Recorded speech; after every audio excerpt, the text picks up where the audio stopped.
السلام علیکم ورحمۃ اللہ۔ یہ جو پوسٹ ہے یہ بالکل سیاسی پوسٹ نہیں ہے، بالکل بھی نہیں۔ میں ایک ڈاکٹر کی ہونے کی حیثیت سے کچھ ضروری باتیں آپ کے سامنے رکھنا چاہتا ہوں۔ ابھی کچھ دیر پہلے میں نے ایک پریس کانفرنس کی کلپنگ دیکھی جس میں ایک وزیر صاحب نے یہ کہا کہ عمران خان کی یورین رپورٹ سے ہمیں پتہ لگا ہے بہت سی باتوں کا، جن میں سے ایک بات یہ ہے کہ ان کا دماغی جو ہے توازن وہ ٹھیک نہیں ہے، اور دوسری بات یہ ہے کہ ان کی اس رپورٹ سے یہ پتہ لگا ہے کہ بہت سارے ٹاکسک مٹیریل جو ہیں جو کہ ایڈکشن سے متعلق ہیں اور نشہ آور دواؤں سے تعلق ہیں اور الکوہل سے تعلق ہیں وہ اس میں ظاہر ہوئے ہیں۔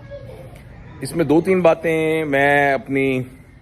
35-36 بلکہ تقریباً 40 سال کی میڈیکل لائف کے، جس میں میں خود بھی کلینکل پریکٹیشنر اور سرجن ہوں اور اس کے علاوہ میڈیکل ٹیچر بھی ہوں، اور میڈیکل ٹیچنگ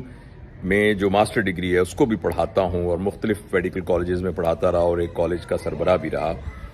اس میں 2-3 باتیں بہت ضروری ہیں جو میں ضرور کہنا چاہتا ہوں۔ ایک تو یہ ہے کہ ہر پیشنٹ کی ایک کانفیڈینشیلٹی ہوتی ہے۔ کسی مریض کی کوئی بھی رپورٹ آپ اس طریقے سے پبلک نہیں کر سکتے۔ ایسا کرنا اس ڈاکٹر کا جو پروفیشنل کنڈکٹ ہے یہ اس کو ڈاؤٹ میں لے جاتا ہے۔ ہو سکتا ہے کسی عدالت کو اس کی ضرورت ہو تو یہ رپورٹ عدالت میں پیش کی جائے۔ کسی شخص کی کوئی بھی ٹیسٹ کی رپورٹ نہ تو اس کی مرضی کے بغیر لی جا سکتی ہے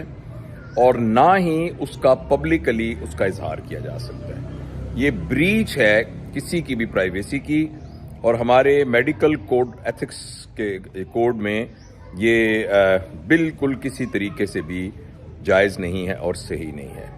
اور دوسری اہم بات ہے کہ وہ میں نے جب تھوڑا مجھے تعجب ہوا اور جب وہ میں نے زوردار الفاظ سنے تو مجھے لگا کہ میں ذرا اس رپورٹ کو کہیں سے سرچ کروں، ادھر ادھر کر کے وہ مجھے مل ہی گئی۔ آج کل تو کوئی بھی چیز چھپی نہیں ہے، نظر آ جاتی ہے۔ تو اس رپورٹ میں تو کہیں بھی کوئی ایسی بات نہیں لکھی ہوئی تھی۔ اس کی کوانٹٹی، اس کا پی ایچ، اس کے اندر جو ہیں سیلز کا ہونا اور اس کی ریاکشن کا ہونا، تو اس میں تو کسی قسم کی کوئی بات ایسی نہیں تھی، اور کسی طریقے سے بھی یہ کنکلوڈ نہیں کیا جا سکتا کہ اس میں کسی قسم کے کوئی کیمیکلز جو ہیں وہ دیکھے گئے ہیں، اور پتہ نہیں وہ کون سے ایسے ٹیسٹ ہوں گے کہ جن سے یورین کے ذریعے یہ سارا کچھ پتہ چل جاتا ہو۔ تو یہ کچھ ایسی باتیں ہیں جو بڑی ایک جگ ہسائی کا باعث بنتی ہیں، اور میں یہ سوچتا ہوں کہ ہمارے جو بڑے جو صاحب اقتدار لوگ ہیں ان سب کو بہت احتیاط کرنی چاہیے کہ اس قسم کی باتیں جب ایک انٹرنیٹ، اور آج کل تو کوئی چیز کسی بند کمرے میں تو ہوتی نہیں ہے، ساری دنیا کو پتہ لگ جاتا ہے، اور جو پتہ لگتا ہے نا تو وہ پھر بڑی ہنسی آتی ہے اور پھر بڑا تمسخر ہوتا ہے۔ میں یہ ویڈیو نہ بناتا اگر میرا ایک دوست مجھے امریکہ سے فون کر کے اور یہ نہ کہتا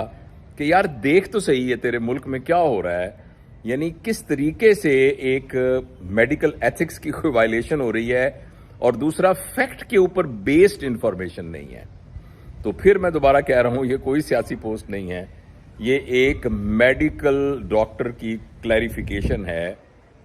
اس سلسلے میں۔